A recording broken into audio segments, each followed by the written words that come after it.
गेहूं की फसल बिक्री के लिए यदि आपने अपना रजिस्ट्रेशन करवा लिया है तो इसको रिपोर्ट लगवाने के लिए यानी गेहूं आप कितना बेच पाएंगे और इसको सत्यापित करवाने के लिए आपको अपने तहसील परिषद में ही जाना होगा।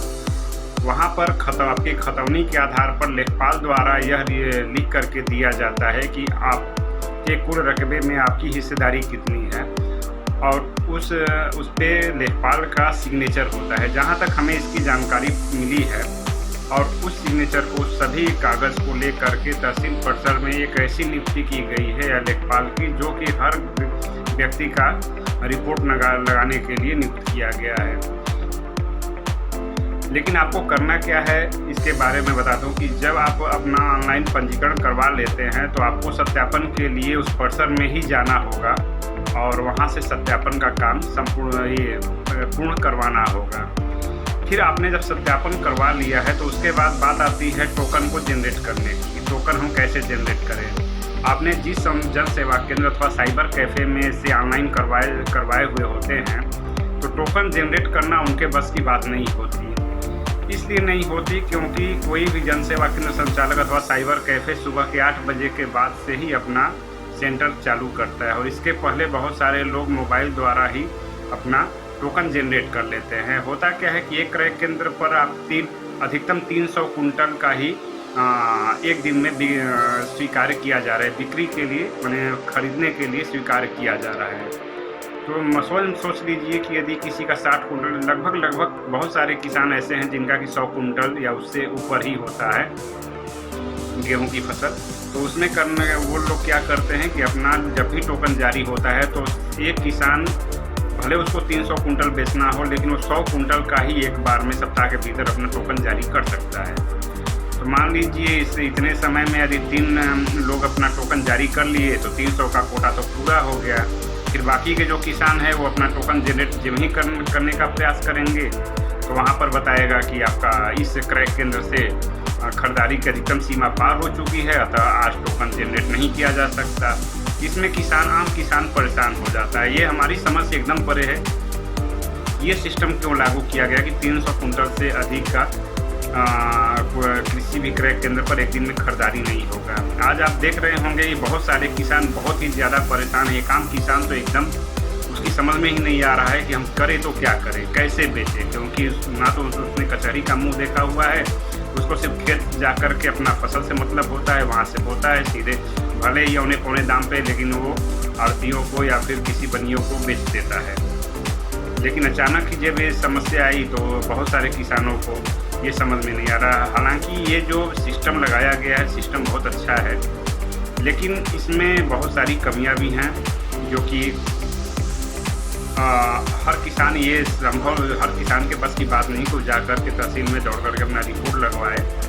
और यहाँ पे अब ये जानना जरूरी है कि यदि हमको ऑनलाइन टोकन जनरेट करना है तो हम ऑनलाइन टोकन स्वयं से कैसे जनरेट करें, क्योंकि किसी भी यदि आप जन सेवा केंद्र साइबर कैफ़े के माध्यम से आप जनरेट करवाना चाहते हैं तो वहाँ से आप जनरेट नहीं करवा पाएंगे, क्योंकि पहले ही बहुत से लोग मोबाइल से ही अपना टोकन जनरेट कर लेते हैं।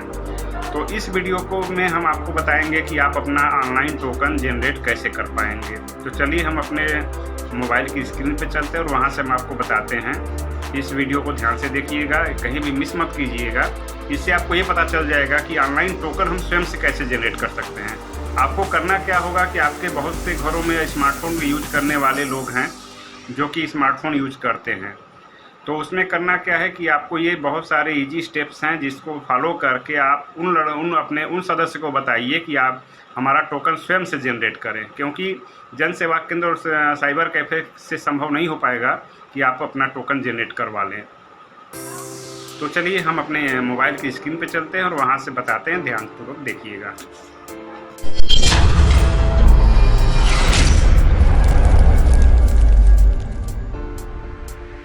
टोकन जनरेट करने के लिए हमें क्या करना पड़ेगा?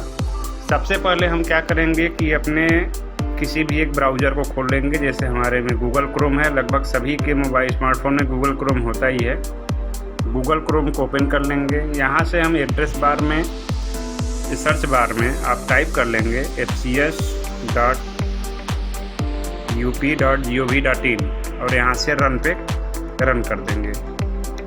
रन पे क्लिक करने के बाद आपका ये पोर्टल खाद्य रसद विभाग का पोर्टल खुल जाएगा। खरीद हेतु किसान पंजीकरण पे क्लिक करेंगे।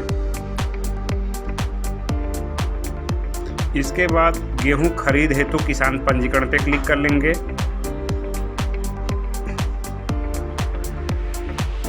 हाँ, यहाँ पर एक काम आपको कर लेना है कि ये 3 डॉट जो कि आपको दिख रहा है, ये एड्रेस बार के बगल में 3 डॉट पे आपको क्लिक करने के बाद इसको आप डेस्कटॉप साइट पे चूज कर लीजिए। यहाँ से क्या होगा कि आपका डेस्कटॉप साइट की तरह खुल जाएगा। यहाँ से इसको जूम कीजिए और यहाँ पे आपको दिख रहा होगा स्टेप 8 लाख के उपरांत टोकन बनाएं। तो आपको क्या करना है कि स्टेप 8 पे यहाँ पे चूज कर लेना है। यहाँ पे आप टच कीजिए। अब यहाँ पर आपको क्या करना है कि आपको अपना जिस मोबाइल नंबर से आपने अपना गेहूं का पंजीकरण करवाया था उस नंबर को आपको टाइप कर देना है। जैसे मान लीजिए हमारा नंबर है 7007652338, कोई भी नंबर हो सकता है। यहाँ पे आप अपना कैप्चा कोड अंकित करें 7315, आगे बढ़े पर क्लिक कर लें। अब यहाँ पर आप देख सकते हैं, यहाँ पे जिनका जो किसान है उनका नाम दिख रहा है, कितना कुंटल उनका धान बेचना है वो दिख रहा है।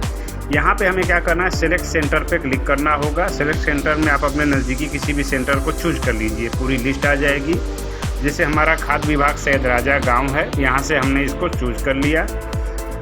और उसके बाद मात्रा कुंटल में यहाँ पर एक बात ध्यान दीजिएगा कि ये 65 कुंटल का सत्यापन करना है, लेकिन बहुत सारे किसानों का 150-100 कुंटल से अधिक होता है। तो इसमें एक बार में हम रिपोर्ट जब लगाएंगे तो 100 कुंटल का ही लगा पाएंगे। तो मान लीजिए 65 कुंटल का लगाना है तो हम यहाँ पे 65 क्विंटल डाल देंगे और यहाँ से डेट अपना सेलेक्ट कर लेंगे। डेट पे क्लिक करेंगे और देखिए 13 से लेकर के 27 तारीख के बीच में। हालांकि ये क्या होता है कि सबका सब बुक हो चुका है। यदि हम 27 तारीख को भी सबसे लास्ट में भी करेंगे तो हमारा बुक नहीं हो पाएगा। इसके लिए आपको बार बार प्रयास करना होगा रात के 12 बजे के बाद। टोकन जारी करें पर क्लिक करें। अब देखिए यहाँ पे दे रहा है कि आपके द्वारा चुने गए क्रय केंद्र की एक दिन की खरीद की अधिकतम क्षमता समाप्त होने के कारण टोकन जारी नहीं किया जा सकता। जैसा कि हमने बताया था कि एक दिन में एक क्रय केंद्र से 300 कुंटल से अधिक आप गेहूँ नहीं बेच पाएंगे। तो जाहिर सी बात है किसान बहुत ज़्यादा हैं और 300 कुंटल कोई मायने नहीं रखता। कम से कम यहाँ पर कुछ नहीं तो 1000 कुंटल होना ही चाहिए था। तो आपको टोकन इसी तरह से जनरेट करना है। टोकन जनरेट करने के बाद उसका एक स्क्रीनशॉट आपको अपने मोबाइल में रख लेना है और उसको जब आप जिस डेट का आपको टोकन मिल जाएगा उस डेट में आपको अपने नज़दीकी क्रय केंद्र पर ले जा करके वहाँ पर बेचने आगे की प्रक्रिया वहाँ से की जाएगी। तो टोकन आशा करता हूँ कि टोकन आप लोग ऐसे स्वयं से जनरेट कर सकते हैं। हालांकि ये बहुत मुश्किल काम है। टोकन तभी जनरेट होगा जब आप रात के 12 बजे के बाद स्वयं से जनरेट करेंगे। बहुत से लोग लगे हुए होते हैं, मात्र 4 या 5 लोगों में 300 कुंटल की मात्रा खत्म हो जाती है और आप टोकन जनरेट नहीं कर पाते। तो साइबर कैफ़े और हम लोगों के बस की बात नहीं होती कि हम किसी भी किसान का टोकन जनरेट कर पाएँ। बहुत से लोग ये सवाल करते हैं। तो इस वीडियो को देख करके आप लोग स्वयं से टोकन जनरेट करने का कष्ट करें। वीडियो को लास्ट तक आपने देखा, आपका बहुत बहुत धन्यवाद।